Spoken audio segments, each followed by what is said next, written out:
наурыз мейрамы келе жатыр. Құрметті ата-аналар, қонақтар, Жұлдыз ауылына қош келдіңіздер. Құрметті қонақтар, біздер наурыз айында қазақтың ұлттық ойындарын ойнаймыз. Ұлттық ойыны біздің ұлттық ойынымыз бестемше ойыны. Ендеше бәріміз үстел үстіне келейік.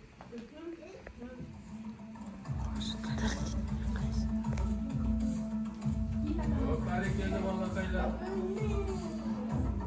Қане, екеуден жайғастырамыз.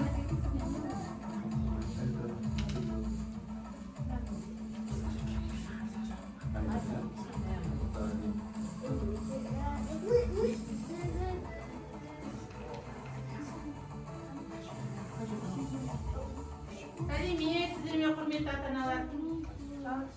Амансың ба? Бестемше ойыны бұл қазақтың ұлттық ойыны. Яғни бұл 9 құмалақтың жеңілдетілген түрі. Бестемше ойыны баланың қол моторикасын дамытып, зияткерлігін арттырады. Ал енді бұл бестемше ойынның мен сіздерге шартын түсіндірейін. Бестемше жалпы, мына алдарыңызда көріп тұрғандай, киіз үй тектес тақтайшада жасалған. Бұл жалпы 50 құмалақтан тұрады. Әр жағында екі ұзын тұрған ол қазандық. Қазандық кішкентай ұяшықтар ол отау деп аталады. Яғни әркім өзінің қазандығына көп құмалақ жинаса, сол бала жеңіске жетеді. Енді бұл қалай ойналады бестемше? Әр отауда 5-5 құмалақтан тұрады. 5 құмалақ дегеніміз ол әр отаудың ішіндегі балалары. Яғни бұл нағыз қазақы дәстүрді дәріптейтін ойын.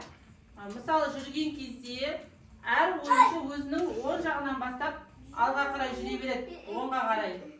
Бұл ойында басында әр отаудан тек қана 4 құмалақты аламыз да 1 құмалақты тастап кетеміз. Себебі неге? Әр шаңырақта бір баладан отауға шаңыраққа ие болып қалады. Соны дәріптеген.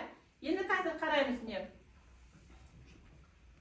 Бір отаудан 4 құмалақты аламыз да 1 құмалақты тастап кетеміз. Содан оңға қарай жүреміз. 1, 2, 3, 4 деп оңға қарай жүріп отырып ойнаймыз.